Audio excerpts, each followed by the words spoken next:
circulatory system is also called the cardiovascular system, where cardio refers to the heart and vascular refers to the blood vessels. So these are two key parts: the heart, which pumps blood, and the blood vessels, which carry blood to the body and return it back to the heart again. Ultimately, this is how nutrients like O2 or oxygen get pushed out to the organs and tissues that need it, and how waste like CO2 or carbon dioxide, which is the main byproduct of cellular respiration, gets removed. The heart itself is about the size of a person's fist, which makes sense. A bigger person has a bigger fist, and therefore a bigger heart. And it's shaped like a cone, and sits slightly shifted over to the left side, in the mediastinum, which is in the middle of the chest cavity or thorax. It sits on top of the diaphragm, which is the main muscle that helps with breathing, behind the sternum or breastbone, in front of the vertebral column, squished in between two lungs, and is protected by the ribs.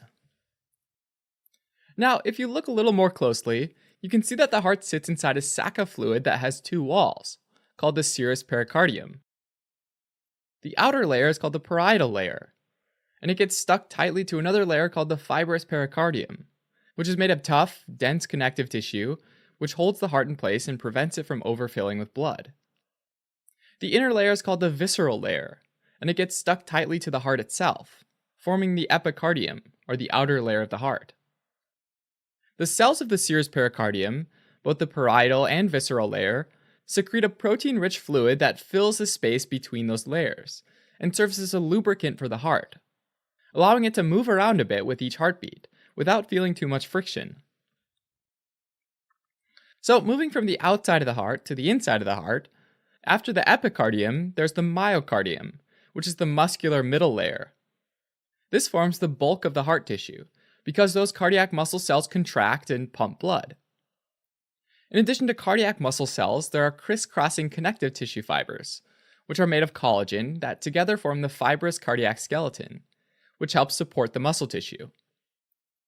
The myocardium also has dedicated blood vessels, called coronary vessels, which lay on the outside of the heart and then penetrate into the myocardium to bring blood to that layer, because it needs a lot of energy to pump blood. Finally, there's the innermost layer of the heart, called the endocardium, which is made of a relatively thin layer of endothelium, which is the same layer of cells that line the blood vessels. This endocardium lines the heart chambers as well as the heart valves. Alright, so looking at the right side of the heart, deoxygenated blood enters either through the top, through a blood vessel called the superior vena cava, or the bottom, through another blood vessel called the inferior vena cava, in the right atrium, where atrium means entryway. Both vena cavas are veins, which bring blood towards the heart. There's also a tiny third opening into the right atrium called the coronary sinus, which collects blood from coronary vessels returning from the myocardium. Now, all that blood then goes through the first of two atrioventricular valves that separate the atria from the ventricles. This one's called the tricuspid valve, and it allows blood into the right ventricle. The tricuspid valve has three little flaps or cusps, and each cusp looks kind of like a parachute, because it has tiny little strings called chordae tendinei coming off of it that tether the cusp to a small muscle called the papillary muscle. When the heart contracts, that papillary muscle keeps the chordae tendinei taut, and both of these help to prevent regurgitation of blood back into the atrium, allowing it to only flow out the next valve. That being said, that contraction pumps the blood out the pulmonary valve, which just like the tricuspid valve has three cusps and also prevents blood from going backward. But unlike the tricuspid valve, the pulmonary valve doesn't have any of those chordae tendinei. Once it's past the pulmonary valve, the blood goes into the pulmonary arteries, which carry blood away from the heart to the left and right lung. Just remember that arteries start with an A, and also carry blood away from the heart. So that blood goes from the pulmonary artery into a pulmonary arteriole, which is a little bit smaller, and finally into a capillary, which is the smallest. In the lungs, the capillary lines up alongside a small sac of air called an alveolus, and when you have a lot of them, they're called alveoli. Up until now, that blood has been loaded up with carbon dioxide, which makes the blood look dark red, rather than blue, which is how it's usually drawn. And this is how we'll still draw it to stay consistent. Now, at this point in the journey, the carbon dioxide moves from the capillary to the alveolus, and oxygen moves from the alveolus to the capillary, giving the blood that nice bright red color. Now, in the blood, each red blood cell has millions of hemoglobin proteins, and each of those hemoglobins can bind to 4 oxygen molecules. So each red blood cell can carry millions of oxygen molecules when it's fully loaded. The oxygen-rich blood moves into a venule and then eventually into a pulmonary vein that dumps the blood into the left atrium. This trip from the right ventricle of the heart through the pulmonary artery to the lungs and back to the left atrium of the heart is called the pulmonary circulation. After entering the left atrium, the blood goes through the second atrioventricular valve, called the mitral valve, into the left ventricle. The mitral valve only has 2 cusps or leaflets, one in front called the anterior leaflet, that's a little smaller, and one behind it called the posterior leaflet. Both of these have chordae tendineae coming off of them that tether the valve to the papillary muscles in the left ventricle. Similar to the right side of the heart, when it contracts, this prevents blood from going backwards. Finally, blood in the left ventricle gets pumped out through the aortic valve, which normally has 3 cusps, out to the aorta, the largest artery in the body.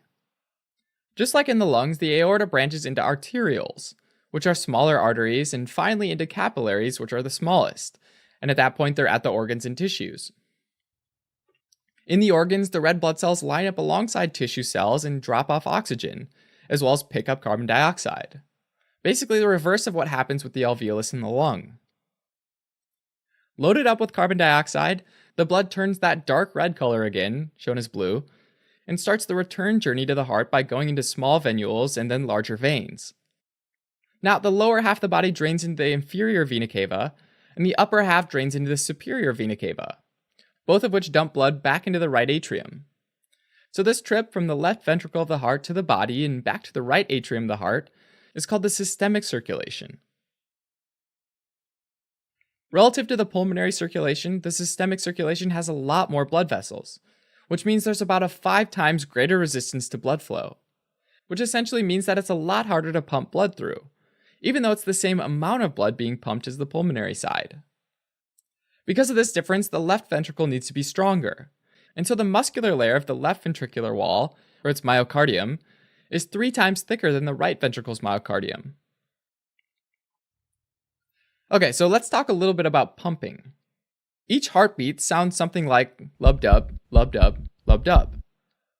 That first heart sound, lub, is called S1, and the noise comes from the tricuspid and mitral valves snapping shut when the left and right ventricles contract, which happens at about the same time. Right after the S1 sound, the aortic and pulmonic valve open up, allowing blood to get pushed out to the body, and this period of time is called systole. The second heart sound, dub, is called S2, and the noise comes from the aortic and pulmonic valves snapping shut to prevent blood from flowing backwards after it leaves the ventricles, effectively ending systole. Right after the S2 sound, the tricuspid and mitral valves open back up, allowing blood to fill up the ventricles again, and this period of time is called diastole. And that's it. Each heartbeat can be broken into systole and diastole. So systolic blood pressure is the pressure in the arteries when the ventricles are squeezing out blood under high pressure. And diastolic blood pressure is when the ventricles are filling up with more blood, so it's going to be slightly lower pressure. Alright, so if we simplify this guy a little bit, then the amount of blood that's pumped out by either ventricles over a period of time is called the cardiac output. And the rate at which veins return blood back to the atria is called venous return, which is pretty easy to remember, right? Since the circulatory system is a closed loop, cardiac output and venous return are equal. Okay, so let's use some numbers to make this a little more concrete. Let's say that about 70 milliliters is ejected per squeeze. With a heart rate of 70 beats per minute or 70 squeezes per minute, then 70 times 70 is 4,900 milliliters per minute, which in liters is 4.9 liters per minute, meaning that this heart's pumping about 4.9 liters per minute. Now, in an average adult, there's about 5 liters of blood total in the body, which, just to be clear, is different from the cardiac output we just found, which was amount pumped per minute. Now, taking this total volume, 10% of that, or about 0.5 liters, is in the pulmonary arteries, capillaries, and veins, which make up the pulmonic circulation. And 5%, about 0.25 liters, is in one of the four chambers of the heart itself. Another 15%, or 0.75 liters, is in the systemic arteries, traveling away from the heart. 5%, or 0.25 liters, is in the systemic capillaries, and the remaining 65%, or 3.25 liters, is in the systemic veins returning to the heart. Now, in terms of where all that systemic arterial blood goes, about 15% goes to the brain, 5% nourishes the heart itself, 25% goes to the kidneys, another 25% goes to the gastrointestinal organs, yet another 25% goes to the skeletal muscles, and the last 5% goes to the skin.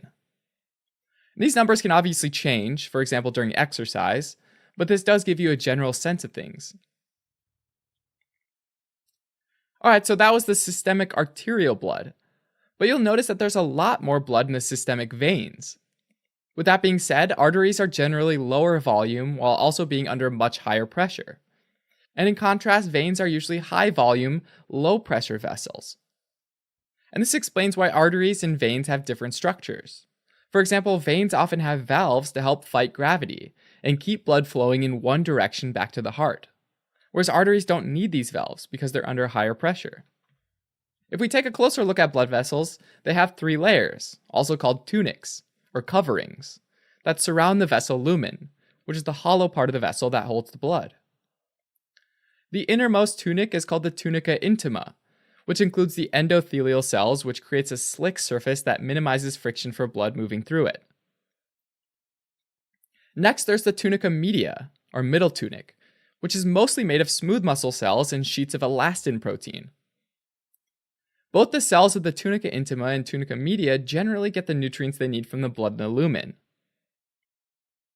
Finally, there's the tunica externa, or outside tunic, which is made up of loosely woven fibers of collagen protein that protect and reinforce the blood vessel and anchor it in place. The tunica externa also has nerve fibers, lymphatic vessels, and, in the biggest vessels, the protein elastin. To make things really wild, some huge vessels have a tunica externa that's so thick that it needs its own blood supply. So there are tiny blood vessels called the vasa vasorum, which means vessels of the vessels, that creep along the tunica externa to bring nutrients to specifically that layer of the blood vessel wall. So the largest arteries closest to the heart, which are the aorta, its main branches, and the pulmonary arteries, have so much elastin in their tunica externa and tunica media that they're called elastic arteries. These guys are really stretchy, kind of like spandex. And this is what allows these arteries to keep their shape as well as absorb and even out the systolic and diastolic pressures. These arteries eventually branch into the arterioles, the smallest of the arteries.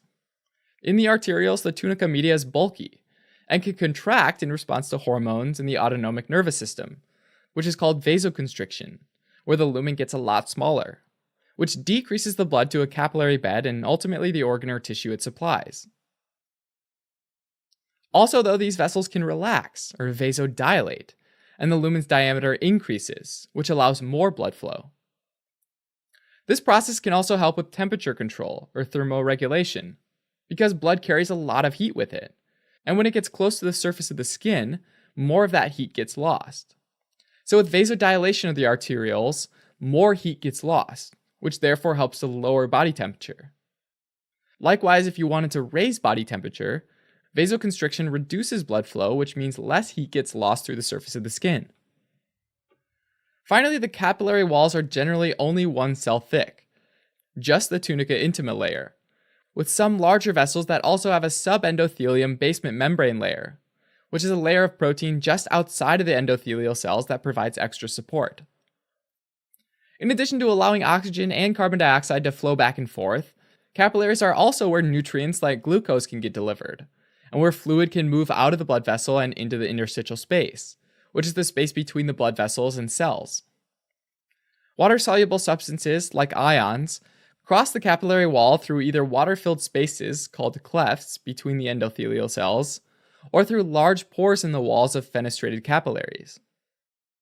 Meanwhile, lipid or fat-soluble molecules like oxygen and carbon dioxide can dissolve and then diffuse across the endothelial cell membranes. On the other end of the capillary bed, there's a venule, and the arteriole and venule are usually directly connected by a vessel called the medarteriole. Alright, as a quick recap, the pulmonary circulation starts with the right ventricle, which delivers blood to the lungs, which then sends fresh oxygenated blood to the left atrium, at which point it enters the systemic circulation, starting with the left ventricle, which pumps blood to the body. And then deoxygenated blood comes back to the right atrium and it all starts over again.